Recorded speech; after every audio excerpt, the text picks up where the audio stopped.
Ryan Reynolds here from Mint Mobile with a message for everyone paying big wireless way too much. Please, for the love of everything good in this world, stop. With Mint, you can get premium wireless for just $15 a month. Of course, if you enjoy overpaying, no judgments, but that's weird. Okay, one judgment. Anyway, give it a try at mintmobile.com/switch. Upfront payment of $45 for 3-month plan, equivalent to $15 per month required. Intro rate first 3 months only, then full price plan options available. Taxes and fees extra. See full terms at mintmobile.com.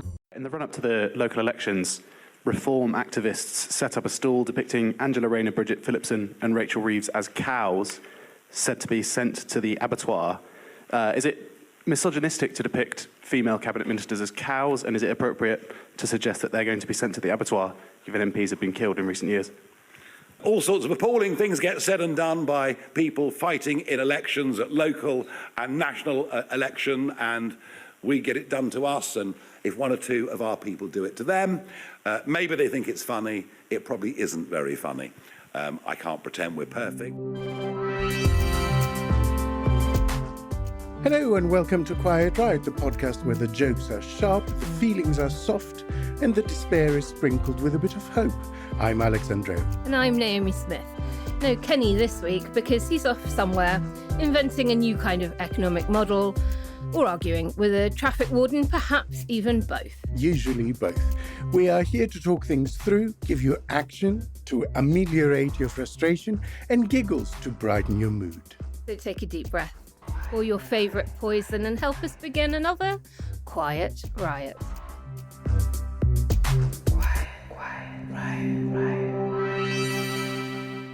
Hello and welcome to Quiet Riot. I'm Alex. And I'm Naomi. Nigel Farage announces himself as a man of the people, leaving behind his more customary persona, man of the PayPal. And apparently he's being advised by Dominic Cummings. But is there any substance to the flim-flammery? Plus, AI is already writing music, generating scripts, painting pictures, and in some cases, producing podcasts. The tech evangelists are calling it a democratizing force. But artists, writers, performers are increasingly worried they're being replaced by software that can replicate style, but not soul. But fear not, because we are joined by a human and very brilliant guest, actor, comedian, satirist, and the closest thing we have in Britain to a public intellectual in a hoodie. It's Marcus Brigstocke. Welcome, Marcus. That is correct. All of my thoughts are my own. So nice to be here. Marcus, your latest show, Vitruvian Mango, have I said that correctly? That's exactly right. Is coming to London actually tomorrow, Friday, at Leicester Square Theatre, before going back out all over the country. And it asks the question, what are men for? And is there a TLDR answer? Well, yes. I mean, look, there are two of us here in the room, and I can't think of any real purpose that I serve. I mean... Well, my late dad, always used to say, darling, as soon as vibrators can kill spiders in the bathroom, there'll be absolutely no need for men. Vibrators can. Yeah, they strong enough. They still need yeah, what you do is you put it on the on that setting. A spider will give up immediately. Yes, I mean, I was careful with the show not to go, oh, men are pointless, because we're not. But all of the men I choose to spend time with, who are all really progressive at the very least, have agreed that there's a bunch of stuff that we're not wanted for anymore. And so this overarching thing, essentially, don't help a woman unless invited to do so, is quite a good way of covering some old-fashioned patriarchal thinking. At invitation, sure, but don't assume. And there's a bunch of other stuff, but I've not really had that. There isn't a list, and I've not picked up a sense of this is what men full of testosterone and sometimes adrenaline, and those two combining together to make essentially a more manly man. What's that for? What do we do with that? There's not much needs lifting up anymore. Machines can do that. AI, we're going to talk about very soon. That can do plenty of thinking for men and for women. So what are we for? And I don't have a fixed answer, except to say that male friendship has become something that I am very conscious about. I spend time, I don't sort of study my friends because that would be a bit cynical and creepy. But I spend a bit of time considering whether I am properly investing in the male friendships that I have. And I've recognised, aged 52, that is absolutely essential for my well-being and I think generally for well-being of all Society, of us. yeah. One of the problems, and it goes back obviously to, physical strength and the patriarchal systems we've all worked under, is that when men are in a mess, we are a big splash, and that big splash creates big ripples that go on, and we hurt other people. We create mess elsewhere. And I think there's a strong argument to suggest more so than women have. So the show looks at all of those things and says, okay, here's some problems, and here's some stuff. Oh. Here's some things that are good. Well, good. We like that because I'm quite right. We do like a call to action. Yeah, we we do don't like a like call to impotent action. fury. And Certainly not potent fury. And on exactly. that, I mean, at the time of recording, there are a handful, and I do mean a handful of tickets left for the Leicester Square Theatre show. Yeah. And there are many dates then all over the country still to come. So we'll put the link to all the dates in the show notes so listeners can take action. Yes. And book. And despite the poster image based on Da Vinci's Vitruvian Man, I am largely clothed during the show. I say that both as a warning for those who'd be alarmed by my nakedness and those who are disappointed to find that I'm clothed. Not since Rock Hudson has a coming out caused this much shock. Nigel Farage is a socialist, he says. Well, at least he espouses socialist policies, he says. All right, a sprinkling of them. Having cleverly taken his holidays to the south of France while Parliament was sitting, Farage returned, refreshed and tanned, well, as much as a scrotum can ever tan, to park his tanks on Starmer's lawn, which is a bit of a problem since Starmer seems to be living part-time in Farage's house, politically speaking. So it was a short trip. Right on cue, like a condom you didn't wrap properly and now refuses to flush, Dominic Cummings has floated back up the toilet bowl with news that he has been meeting with Farage and has had advice for him. Here's a brief excerpt of his wisdom. You see a scenario where Farage could be Prime Minister?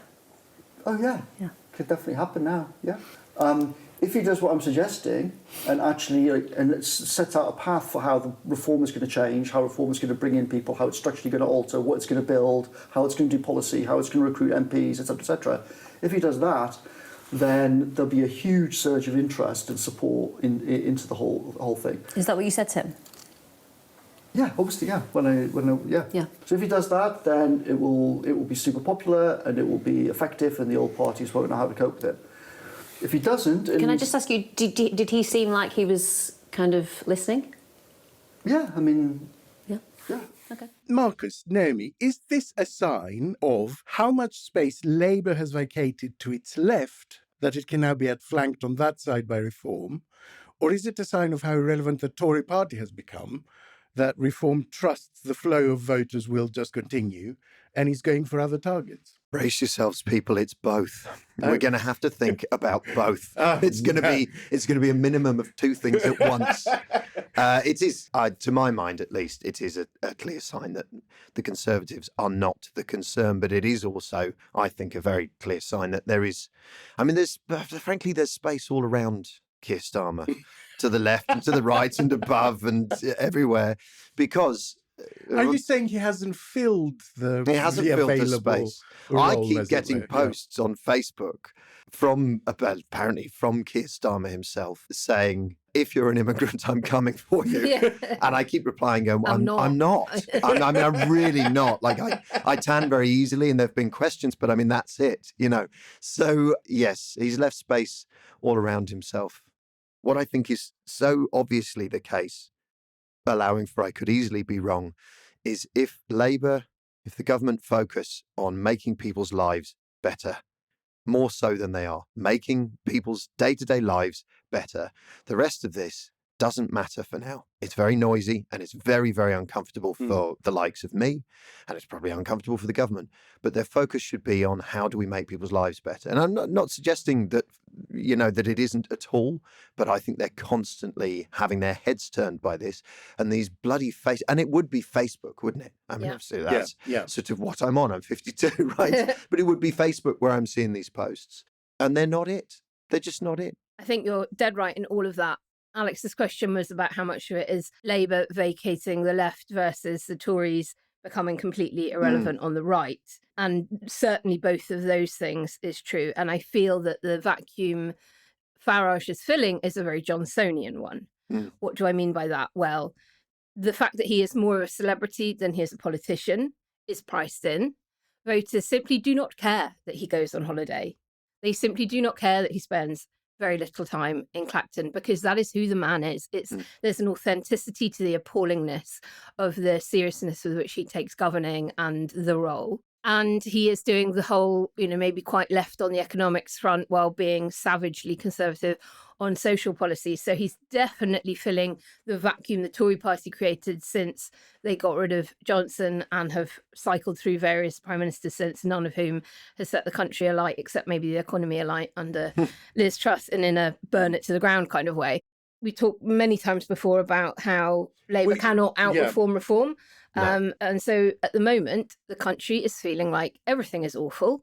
You open your front door in most parts of the country, litter everywhere, bins not being collected, broken window panes, closed down shops, potholes in the road. They kind of don't care if somebody's lying to them or being bombastic about whatever speech they're making on a particular day. Anything is better than the status quo. And at the moment, the Labour government seem to be defending the status quo. I'm interested in what you just said, because it's kind of the exact opposite to Cameron, the space that you described being left open, and actually to Johnson to a certain extent before his sort of reinvention, that it was very socially liberal and fiscally conservative. So when did that flip happen? From conservatives hugging huskies. Okay, the financial crisis. The financial crisis is when it happens. Well, no, because they did equal marriage after that. Though. Yeah, but quite early on, and the real damaging effects of austerity are not felt until the end of coalition, and the mantra of, it was the awful bankers and we've had to rescue the world from the terrible subprime mortgage bundling that those fuckers did and blah, blah, blah. And we've had to balance the books. That held for the first couple of years of coalition. And it's only in the latter half of that people really, really begin to feel the compound year on year cut to local services, to NHS, schools, etc. And it's then by the time of the 2015 general election that people are really beginning to think, this isn't working. They do give Cameron one last shot at an overall majority. Maybe it was those bloody Lib Dems that stopped him doing it properly. And he, at that time, has already lost the argument internally across the right because of UKIP, because of that flank constantly chewing into that liberal conservative vote and peeling them off towards the Eurosceptic wing. So he has to call the referendum. He fights the 2015 general election on those terms. You then have that major kickback answer at the referendum. People were answering a very different question to the one that was on the ballot paper. I'm unhappy. And they've continued to vote that way ever since, because nothing has got better. Income inequality has galloped. Wealth inequality is at an all-time high. And this is now playing out, as it always does, that you start to other people, whether it is trans people, whether it is brown people, whether it is black people, whether it is gay people, whether it is women, whether it is women that won't fuck you because you're an incel in your bedroom. These are all symptoms of an incredibly broken economic model. I'm still not entirely sure how this survives a stage of even normal scrutiny, which I presume will come. I mean, if we get to 6 months before the election and Reform UK are still where they are in the polls, they will need to put out some sort of manifesto with some kind of costings that will be questioned. How does the big government model survive the low taxes test? A couple of things on that. So first of all, the old marketing slogan of price is worthless without value. Like, you can't price something at a premium unless people value it at a premium. The exact same thing is true from a costed manifesto. No one gives a shit if it's costed or not, if they're unpopular policies. And no one gives a shit or not if they're costed, if they're really, really popular. So if you're prepared to put forward a very popular proposition, actually voters don't really care too much about whether it's costed. Some do, the vast majority don't. And what Labour has failed to do under the leadership of Keir Starmer is to say, what does a good Britain look like? What does one of the G7 countries give its people? And, it might be as seemingly mundane as a guard on every train. It might be as powerful as, if you live in Britain, your family will be able to take one holiday a year. You will not need to have more than 2 children in any bedroom in your house. You will be able to own your own house by the time you're 40. You will be able to go to your nearest hospital and it will be a good hospital. I think they've got some of that going on. Some of it, but the communication of it has not happened. Yeah, I mean, I think they've got some of that going on. I think Wes Streeting, for all that he makes some people's bums... You're about to say something. He makes some people's bums heel over. It's just every time he speaks, they're like this. But I think Wes Streeting's aim, where the NHS and hospitals and doctors and availability is concerned, is absolutely sincere. And I think that's part of a picture that says this is a better Britain. This is what a better Britain feels like and what it looks like. But I think that's the only one from the ones you've mentioned that they sort of seem to understand. And I think, I mean, in terms of the costing thing, I had a look at what Farage was promising. And I think that the magical thinking around Brexit has not moved on, because I think fundamentally an awful lot of people still basically think every immigrant, whether they're just arrived or been here for a bit, in the end costs us money. That's fundamentally what they do is they're expensive because they'll want and some. So if you eliminate there'll be loads of money. Exactly. Rather than, I mean, what he talked about in the speech, is literally we will grab the boats, turn them round, and we'll land them back in France. Well, if you just did that and nothing else, that is eye-wateringly expensive. Not least because you run immediately into legal problems. You run into a war with France. Actually, in all seriousness, yes. I mean, if you scoop them up and try and drop them back on their beach. It's not your territory. Yeah. You're kind of invading or their, if you say their he territory has, with a hostile...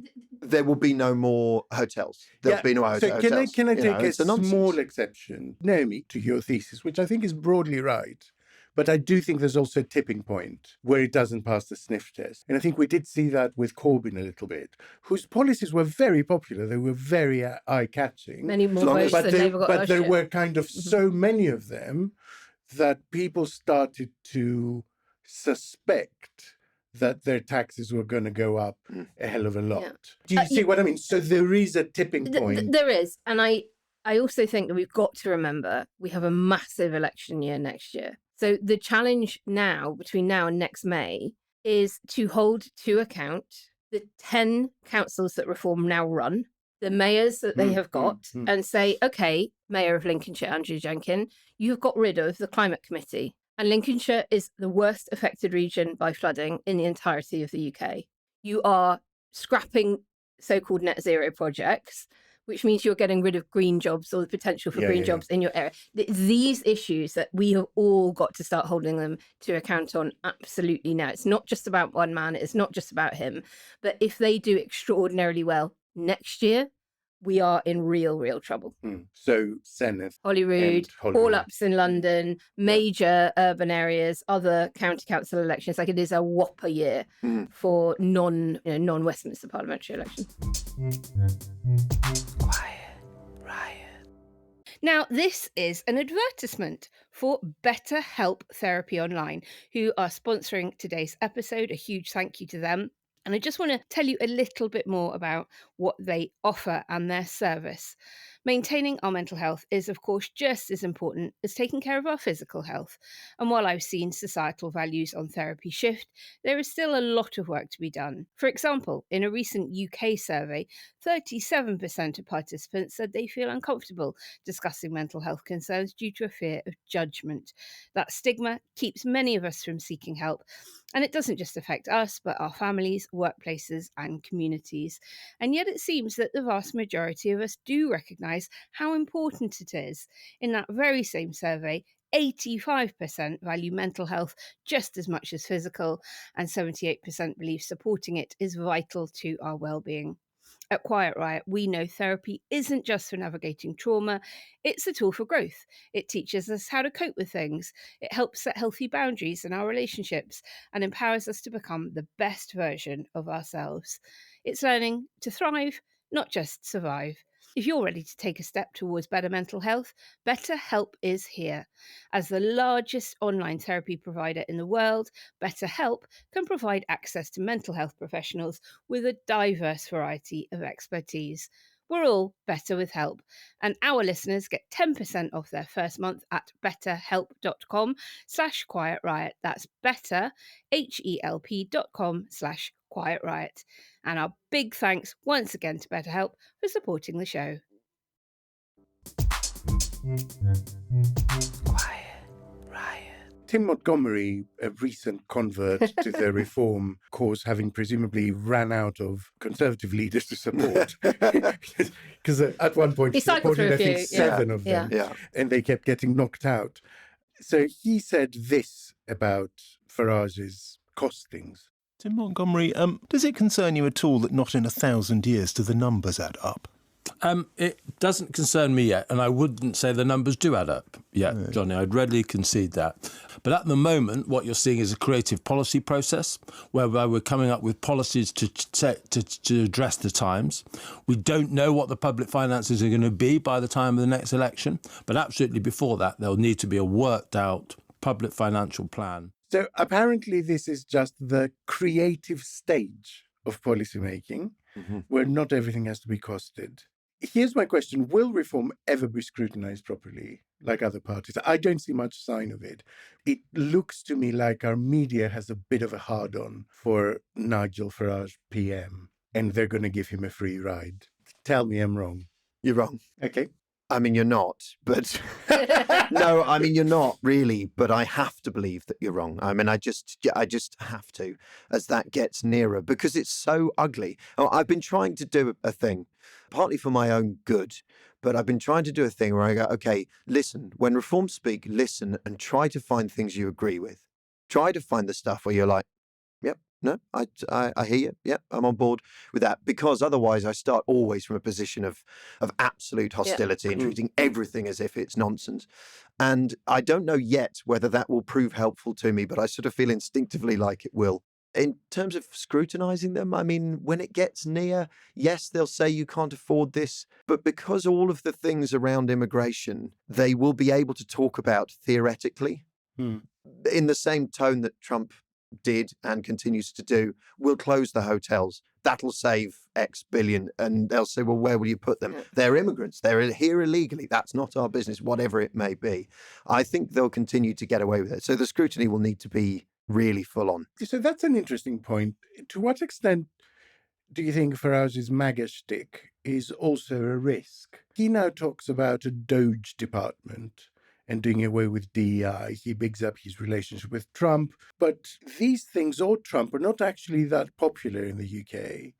And what happens if the Trump administration implodes? So if you spend your whole time sort of pushing the idea of a Doge department, which promised to take $2 trillion of the US budget, by the time of the next election, we will know that the Doge department saved a 20th of that. Yeah.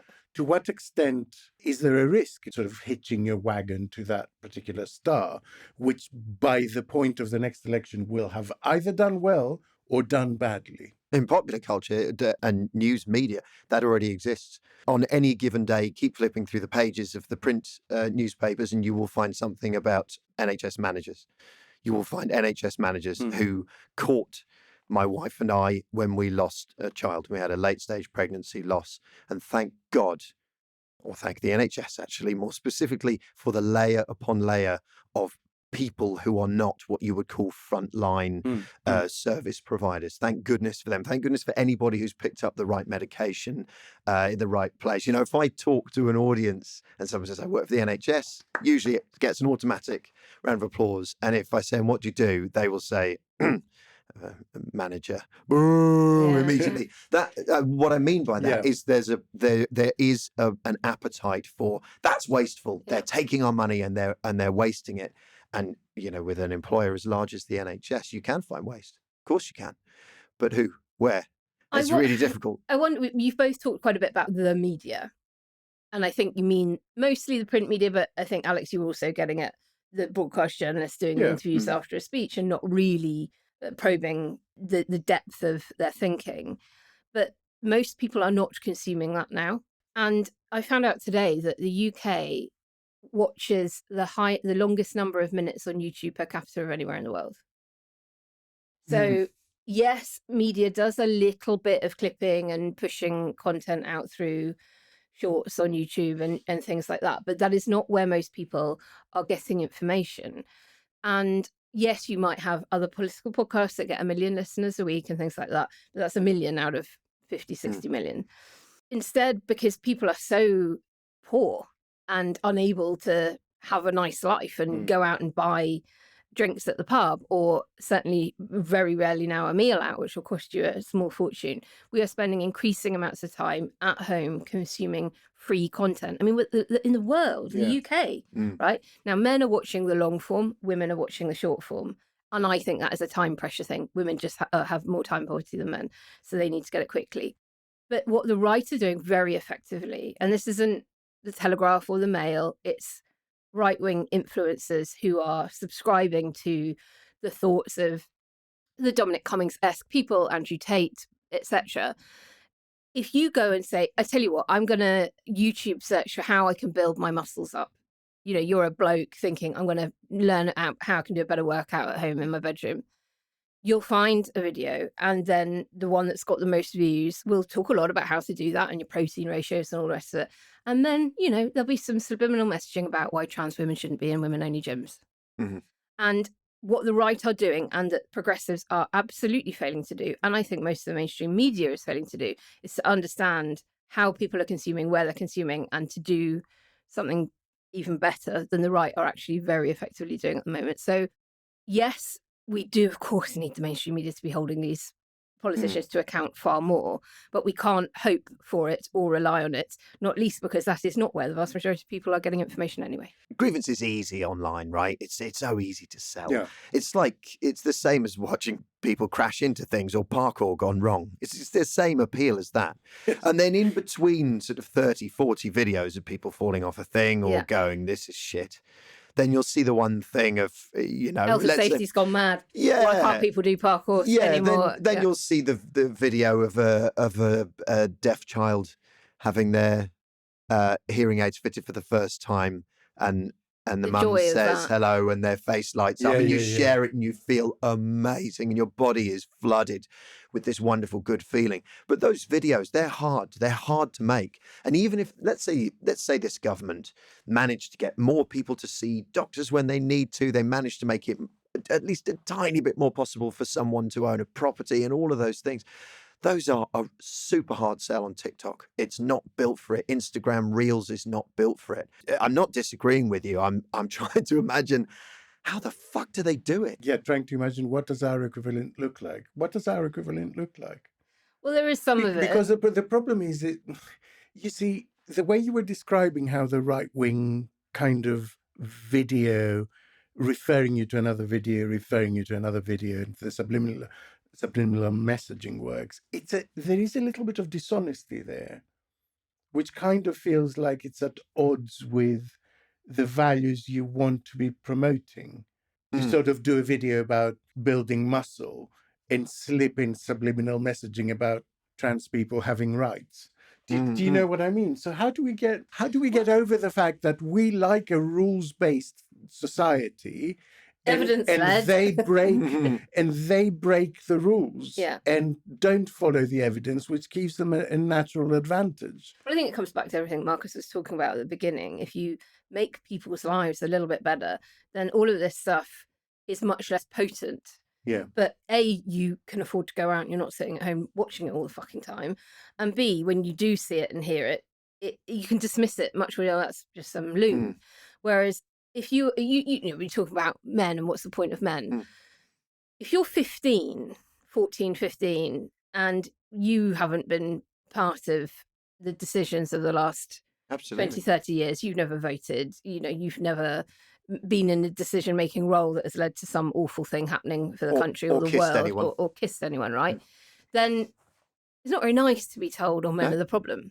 Or men are a big part of the problem. I know that's not what you're saying. No. That's a big part of that. There's a big part of that particular issue.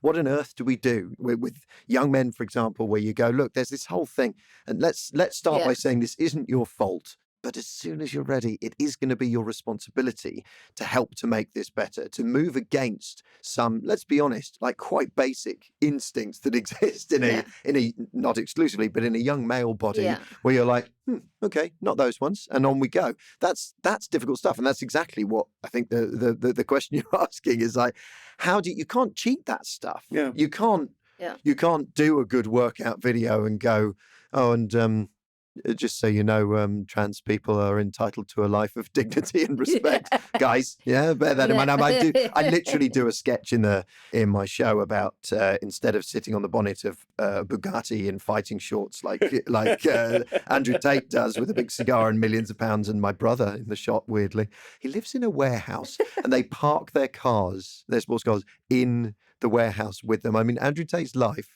is literally what the thickest boy at my school drew with a crayon when a careers teacher said, where do you see yourself in 5 years, right? But I get why it's appealing. And I deliberately go, look, what could I do? I sit on the bonnet of my Qashqai in a pair of really good M&S pants that Rachel got me 2 Christmases ago. Cooler washes is what keep the elastic strong. And tell them, in the end, the world is a complicated place, and what matters are the friendships that you build and maintain. It's like, of course, that's not going totally viral. But none of which is to say that particular struggle is not worth all of our efforts. We must. I think it was you guys who educated me on the number of hours that Nigel Farage spends broadcasting on TikTok is greater than basically the whole of the Labour Party in all its history. Even if you factor in Jeremy Corbyn, who's not, you know. Those messages have always been harder to get across. And a small success, like someone going, I made an appointment with a GP. I showed up. I was seen very soon after we had arranged, and I'm okay. Yeah. You know, it's not going to cut through. No. But maybe the answer is in the first part of your thesis, that maybe if we all really actively invest in the relationships around us, maybe the TikToks and the YouTube videos they consume will matter less. I mean, they are a function of loneliness and a cause of loneliness. I mean, Laura Bates' last book, her new one, by the way, is such a painful and difficult read, and I heartily recommend everyone do it, The New Age of Sexism. But the last one, Men Who Hate Women, one of the things, and it was kind of what you were describing actually, is loads of the young men who end up in that incel world start by doing exactly the right thing. They go and ask someone for help. They feel a bit lonely, a bit shit. They go online. Perhaps it's while they're gaming and they start chatting and they go, I've got to be honest, man. Oh, I'm struggling. That's good, isn't it? That's telling someone how you feel. And the other person goes, do you know what? Me too. Anna got dumped. Oh, I've never even had a girlfriend. It's so like, it's exactly what we're asking them to do. Tell someone, reach out, make contact. And there isn't a malevolent force that flies in and goes, here they all are. I know what I'll tell them. I'll tell them that it's all the bitches that have caused this. That doesn't happen, not directly. What it starts with is someone joins the chat and goes, I've been doing this thing where I make my bed every day. Yeah. I make my bed, and someone else goes, yeah, that's that Jordan Peterson thing, right? Yeah, that's that thing. And the guy goes, maybe he's got other good advice. I did it. And do you know what? Actually, hands up, it worked. I've been feeling better. Like I come back to my room and I'm like, yeah. And they're like, oh, that's cool. So there's like the sort of entry point of Darth Vader's grand entrance. It never happens. It's subtle. To come back to where we were, maybe it's that. Maybe it's a question of being honest about the subtlety of it all. You can't just relentlessly go, saw a GP in it. It turns out I'm fine, you know, or whatever. Yeah, maybe actually, maybe the answer is offline. Maybe that is the answer, an active effort to reach out to people around us more consciously, I guess. I'm very much in the Tracy Emin school of bed situation.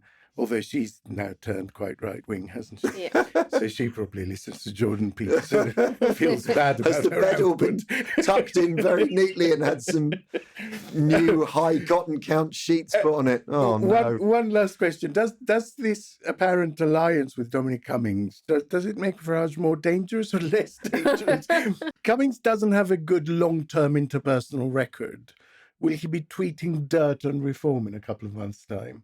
If they don't listen to him. He's so grandiose. If he deigns to swoop in and give you advice and you dare not to take it, he'll hate you for it. You know, it's this narcissistic personality type of, well, I tried to help them and they rebuffed me, so, you know, I'm gonna go for them. If they accept wholesale everything he prescribes, then I'm sure it'll be all right for a while. But no, these people can't stay friends for long.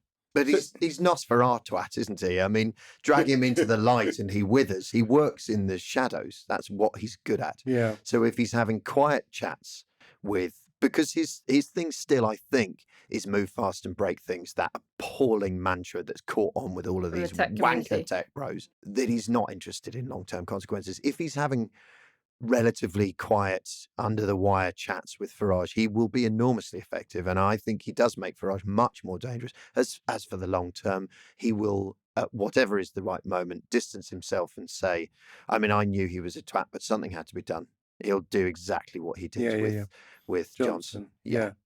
And so we'll end up with the two brains of Brexit, basically. I mean, this is the bit I don't get. Like, poll after poll, you see that everyone pretty much thinks Brexit was a shit idea now. Yeah. And the percentage is growing. Yeah. And yet, here are large swathes of some of the same people being attracted to the same quack that sold you that medicine. That bit, I just can't make it fit. That's a madness, an absolute madness. But the boil that emerged immediately after the great Brexit reset, I'm just holding my breath, so excited.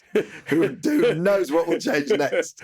Right, but the boil had this, sorry to be so disgusting about it, the boil had exactly the same pus in it when they did that. The newspapers, I know, old media and all the rest of it, but they literally, I mean, the front page of The Sun the day after the great Brexit reset was, if anything, more poisonous. The only thing I would say is it didn't last. It burst and was gone very, very quickly. I thought when it happened, I thought, oh no, Christ, are we really about to... very retro. Are we about to very draw these awful corpses up out of the grave? And if we did, they flopped back down again very, very quickly. And while I do agree with you about the consumption, I do think the media lead the conversation much more effectively than you give them credit for. Like, I don't think YouTubers would have cottoned on to the Tegus deal if the Telegraph and the Mail and the Sun weren't making a massive deal of it every day on their front page. Do you know what I mean? They'd be talking about other stuff. So they still do play a role. Right. Call to action. Human beings and human organizations doing good work is my call to action. So hope not hate. Byline Networks, Democracy for Sale, Peter Gagan's project. We will put links in the show notes.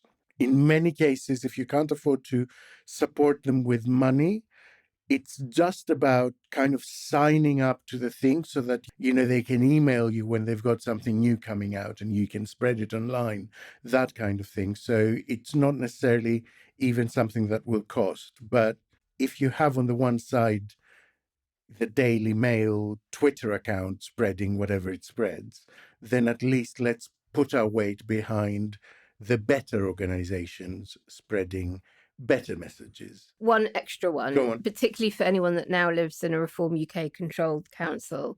Find out who your local migrant charity group is, who are often in receipt of national government funds that get given to a local authority that then gets redistributed out to the local migrant community group, because reform councils will almost certainly target them, stop that money getting where it's meant to go, and they will need all the help that they can get. And if you are able to then shine a spotlight on the fact that their lack of funds means that there are more people without accommodation in an area or are being targeted in the hotel that they are in because of decisions made by a reform-led council, then you can write to a local paper about that and expose them. Good chat. Quiet Riot. How does PwC take your company to the leading edge? They bring the sharpest minds in tech to your team, so you can bring the ideas that will transform your business. They're passionate about your industry, so you can walk into any room with every advantage. And they're with you every step of the way, so you can know you're headed in the right direction. PwC builds for what's next, so you can get there now. Get started at pwc.com/us/leading edge.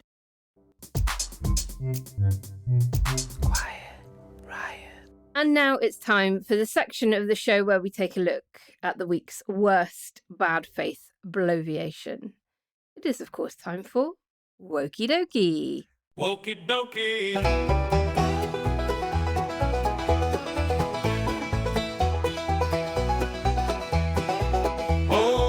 Take it away, Alex. So, I don't know that this is the worst or the biggest, but God, I can't make head or tail of it. So, a Herefordshire Town Councillor has claimed that an event called to just discuss the direction of Hereford's new museum will be an exercise in woke virtue signalling. So this is Ewan Sinclair of Ledbury. He's already been done 3 times for breaking the councillor's code, so he sounds like a bit of a peach. And so this is just Hereford Council. They've got an endowment. They will be opening a museum with a library and a gallery attached to whatever. And they've invited people. They've invited local people to a meeting to discuss how museums should respond to fake news, misinformation, stuff like that. Ewan Sinclair of Ledbury is having none of it. So he says they're funding an event to have an open discussion in scare quotes. Open is found. In scare quotes. Then the organizer will tell you what to think. He's going to discuss fake news and misinformation, all that in scare quotes. Anyone who says disinformation and misinformation is probably lying. Unfortunately, I can't be there. It's a shame for everybody. But can people please attend to question this self-promoting virtue signalling woke and aggrandizing individual who is squandering the council tax you pay?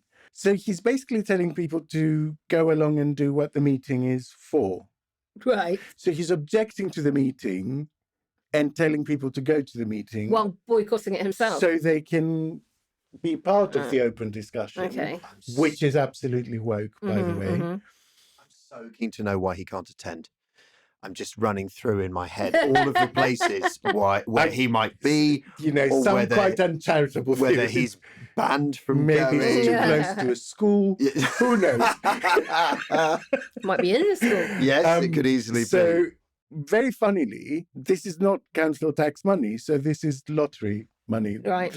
Even worse. I know. The woke lottery. I know, they the woke literally, lottery. on their publications, say they support good causes. They funded this, and the council just said, we're just inviting people It's the proceeds of gambling. we're just inviting people won't to like that. chat about what they think their museum and things should look like. My strong guess, which I would like to think will please him, is given the large military community and retired military community who live in and around Hereford, pretty strong likelihood that people who will attend a meeting to discuss what will be in Hereford Museum will be military and ex-military people saying, oh, well, you know, this regiment of retired soldiers has always lived here. That'll be quite a strong contender. I mean, whatever his name is who can't be there, he must like at least some of that. I mean, that's got bunting written all over it. The whole thing is, and I don't know, I guess he would be outraged if there was no consultation with local residents, presumably. And now he's outraged that there is a consultation. Because it's open. Because it's woke. Consultations are Is he woke. an independent? Yeah. Right, okay. But so here's the sting. Okay. And this comes with a call to action, okay?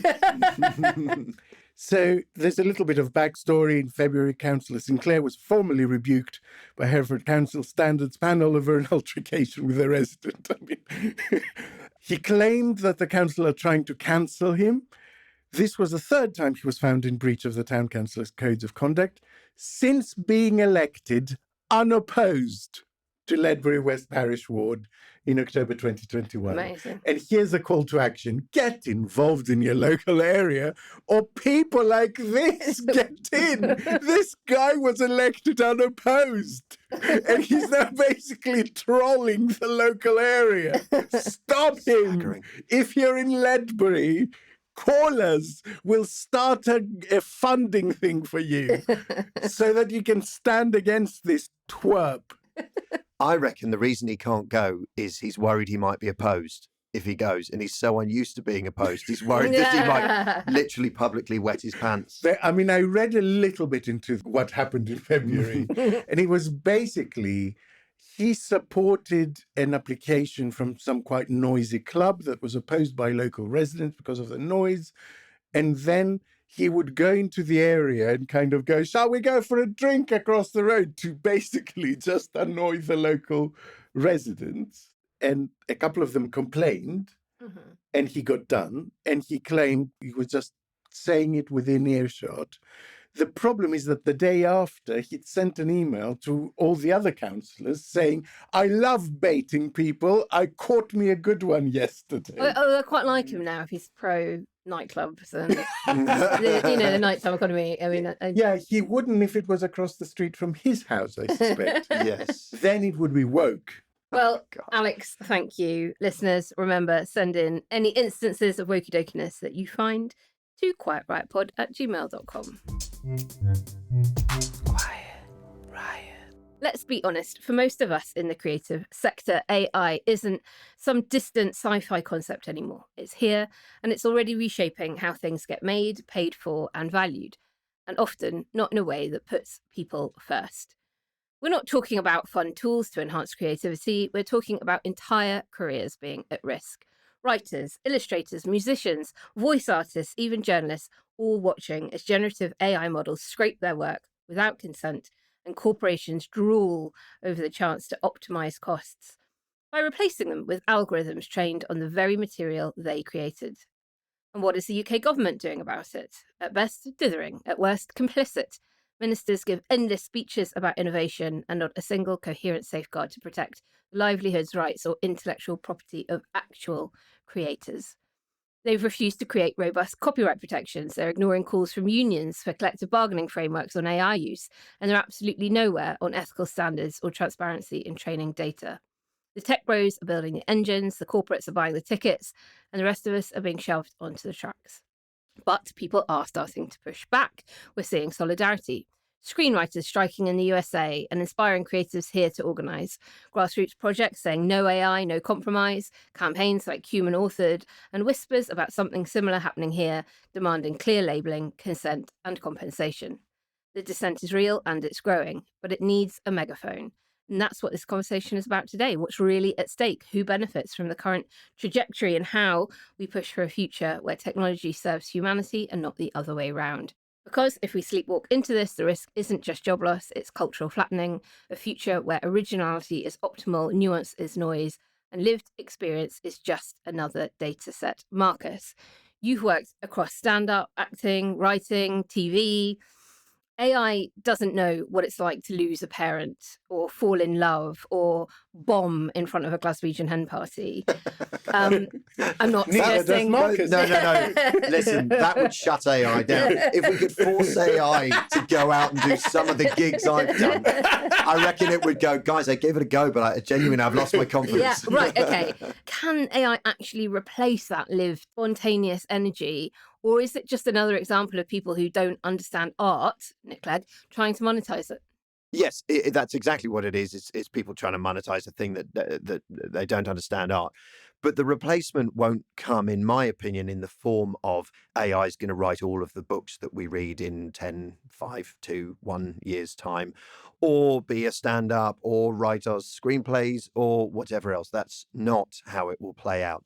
How it will play out is exactly the same way as the internet, since everything became free, has already done. It's made it harder for people who don't already have means or support to be creatives. That's what it's already doing. And they've gone cynically for, I think it was Meta, did their big sort of scrape, was not from the big publishing houses. So this isn't a sort of, we must have sort of scooped some stuff up there by mistake. They knew exactly what they were doing. This was deliberate, targeted and cynical. They went for people who've sort of self-published or been published by smaller publishers and all the rest of it, because what are you going to do? They're not going to fight back against AI. So from my point of view, and I might be hopelessly naive about it, hands up, possible, it's not that I think that AI is going to squeeze us out by being able to do what we do, but it will mean that people who don't come from privilege, people who don't have means, or begin, as very few people do, with such staggering levels of talent and charisma that they just get scooped up anyway, they'll be fine. But the plurality of media, of art, of creativity must be protected, and AI doesn't give a toss about that. And the maddening thing for me about Nick Clegg, I've literally binned my "I agree with Nick" badge. I've had to put it that'll in. tell him, Marcus. The maddening thing is that the trajectory of his shitness is so chartable.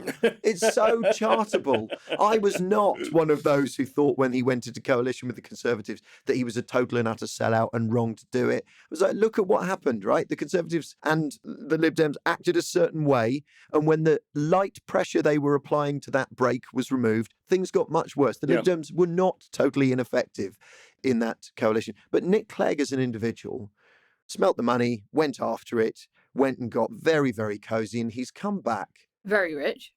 Eye-wateringly rich. £24 million, or 27 maybe. First big chunky payout that he left with. Well, 27 or 24, even let's say £20 million is enough £1 million that money will just make its own money. Right? Money makes money faster than work can, and he knows that, so sort of nothing matters. But what's so maddening is that Nick Clegg has, in real time, we've watched him do it, just lost his care. And I don't think that he was always this guy. He's lost his care for the people that this affects. And when he says, if the UK is the only one to make AI companies seek permission and pay compensation, he's right. We will fall behind in the big AI race that I wish this wasn't true, but we probably do need to take part in that race, probably. I mean, it's worth so much money. Maybe we can just let someone else do it, but they're not going to care as they develop AI in China or in America. They're not going to care about my writer friends. So we probably need to be part of it. I really think the British public is way ahead of the Westminster Village. The British public intuit very strongly that things have changed very dramatically. Trump is not just a sort of kooky incumbent of the White House for a few years. He represents a fundamental breach and a fundamental departure of the way our country has governed itself and situated itself in the world for 80 years. This is really big bananas. Okay, well, don't be a twat, Nick Clegg. That's the point. Look, we can do a whole. You and I can do a whole.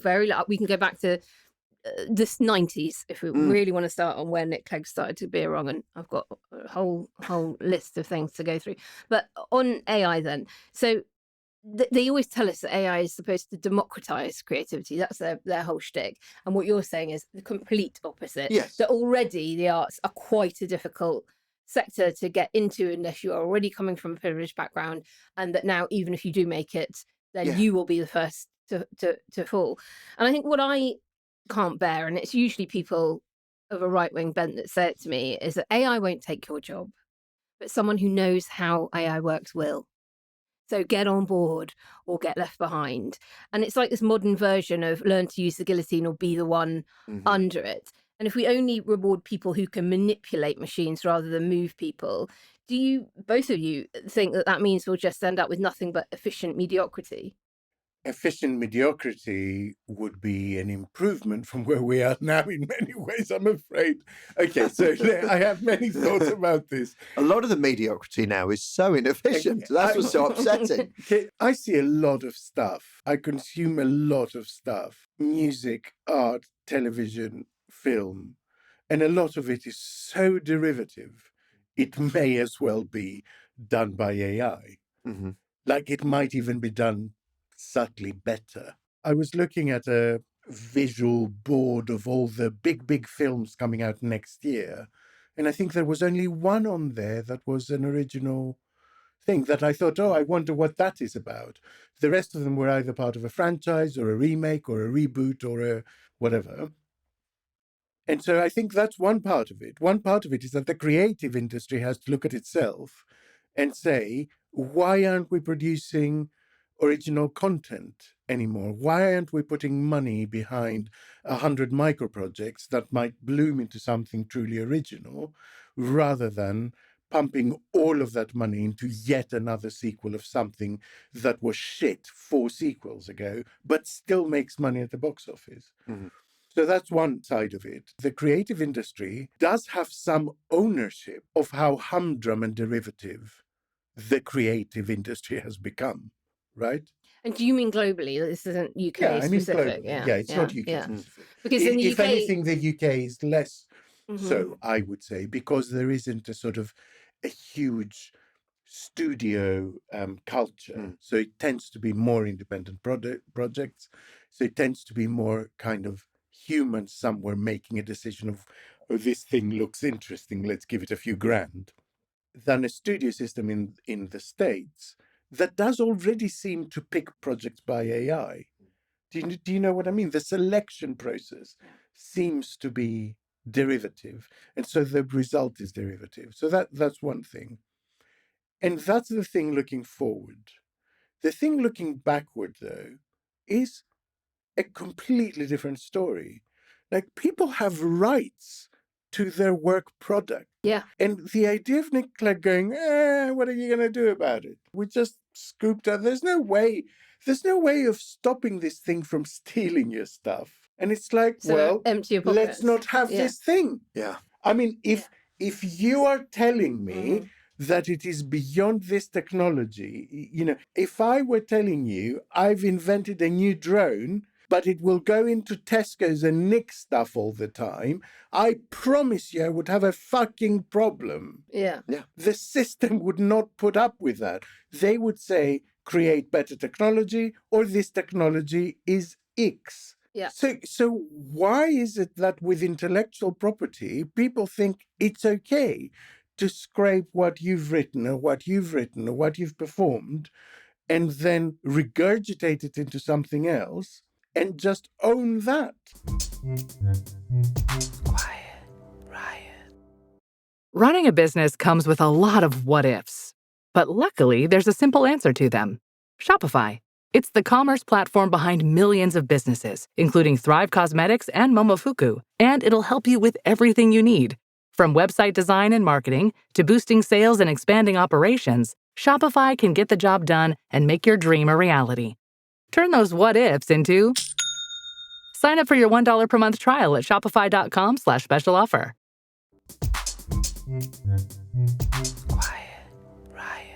We ended up literally sleepwalking into that situation. I started creating stuff before the internet was a thing where you could see all the things, right? And when we started having thing where where we began was you can hear all the things. Yeah. And I was a compulsive purchaser of music and remain so, right? But as soon as we could hear all the things for free, and then people like me, comedians, went, shit, well, they better be able to hear me for free as well. Otherwise, I won't be heard. Yeah. Everything else is free. So that particular genie is out of that bottle and no one knows where the bottle is, or the shards of glass has been smashed and long since forgotten. They collectively, industry leaders, are so used to everybody now in the creative world going, have it for free. I mean, look at Podyssey. Yeah. Podyssey Series 1. You've made this extraordinary, big, beautiful, hard piece of work and put it out there. And the model is, I'm glad you liked it, everybody. It's yours. That's for free. If you'd like some more, and I've no criticism of that as a model. But it's where we are, right? Yeah. You've had to work your ass off to make this beautiful thing. I mean, I would argue that that's where creativity was always at. You made the thing because you had to make the thing, true, right?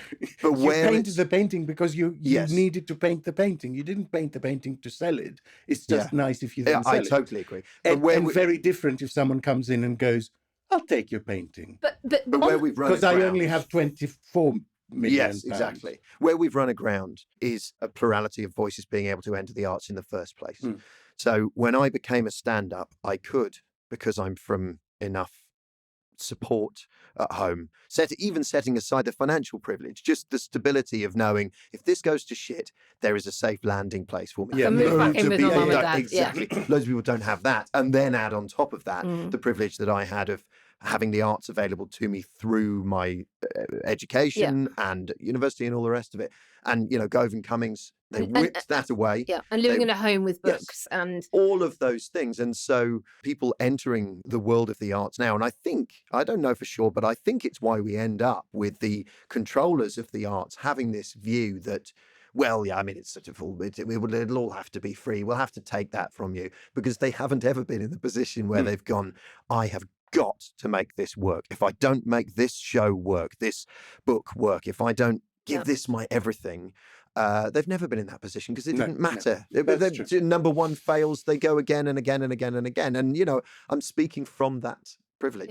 Right. I mean, in the UK, we also have compounded it all by not subsidising the arts by comparison to the way other European countries do, in particular. You know, so access to consume is so high, let alone create. And how can you create if you haven't consumed, if you haven't, you know, been to the theatre, heard an opera, watched a dancer, been to a live gig, whatever. And I just find it unbelievable that on the one hand, Nick Clegg says, okay, well, UK, you've got to do this because otherwise, you know, you're going to get completely left out of it all. And in the same breath, we've never funded the arts properly in this country at all, or subsidised them to the extent of everywhere else. And it's all wrapped up in what we were talking about in topic one. Completely. With the cost of living. And if you live in overcrowded housing, you are not going to dance, you are not going to scrape away at a violin, you are not going to be able to do any of those things that you have to start doing. I thought you were going to a different place, because I was going to say that the crisis of English identity is because the right wing have been attacking everything that constitutes a national identity, which is your music, your literature, your art. And they've been attacking all of that as hoity-toity and not for you for decades. And we've ended up in a situation where the English are having an identity crisis because, well, why? Because you haven't funded or nurtured your identity, the things that make up an identity. I watched the first ever world broadcast on YouTube the other day, because I'm one of the many UK citizens spending far too much time on YouTube. And so it's 1967, and it's the first time there is a simultaneous television broadcast across the world. And they go from country to country to country. And when it comes to the UK, what do we choose to show the millions of people getting eyeballs on the UK for the very first time ever across all these other countries? It was a rehearsal of the Beatles, Love All You Need Is Love. And imagine that the first thing... It was all right. It was all right, bit of a dodgy recording. But that is how far we've fallen in terms of our global soft power, that we had this amazing brand for producing some of the best, most exported music in the entire world. And it's really hard to see where that now comes from. And if it does, it's going to get scraped by AI and no one's going to make any bloody money from it. For what it's worth, my instinctive prediction is that the way the copy of a copy degrades over time, I think we will find out very, very quickly that once AI is scraping a first and second layer of AI-generated scraped stuff, it will begin to go really hilariously peculiar. Okay, in various ways. That is a form of backlash, but I also wanted to ask you both about the backlash we're seeing: strikes, ethical platforms, union pushback. Hell, even the House of Lords are pushing back quite strongly on the government of this, and big props to Baroness Van Kidron leading on a lot of it. Is that going to be strong enough to shift the balance in the UK, or are we too far down the road? No, we're not too far down the road. A big thing that should happen is that the big publishing houses, of all the written stuff, there's a huge responsibility that they need to step up and meet. The publishing houses, by which I mean those who also own the rights to adapted books for all sorts of things, for stage and screen and all the rest of it, they are a powerful group of people. And if they collectively said, no, we're not having this, I think that would make a massive difference, because what I'm certain of is if individual writers, individual creators, artists, painters, whatever they may be, we will make a lovely big noise, and whatever protest it is, online and off, will be quite colourful. But it'll need to be bigger than that. And publishing houses and rights owners, should they? I mean, the optimist in me says they will recognise this. Because it is primarily their property. The question is, do they then enter into some sort of Spotify deal where they say, well, you can scrape all of our published for a monthly fee of $9.99. For X amount of money, which means pennies for the creator, which creates different problems. But, we shall see. There's a call to action, and we're giving it to you, Marcus. Yeah, well, so I've a good friend of mine, Josie Long, whose new book, Because I Don't Know What You Mean and What You Don't, is just wonderful. It's a collection of very short stories, and it's beautiful. But Josie Long was instrumental in setting up a charity called Arts Emergency, and I ought to have been offended because the way they write about what they do, they literally are talking about me. Right? They're talking about people who went to private school, better still if they went to a private boarding school. Hello, here I am. Hi. And we had all of the but you get things. ruined emotionally, so you've got your own problems. Exactly, but that's a bigger creative engine than anything. Thank God, right?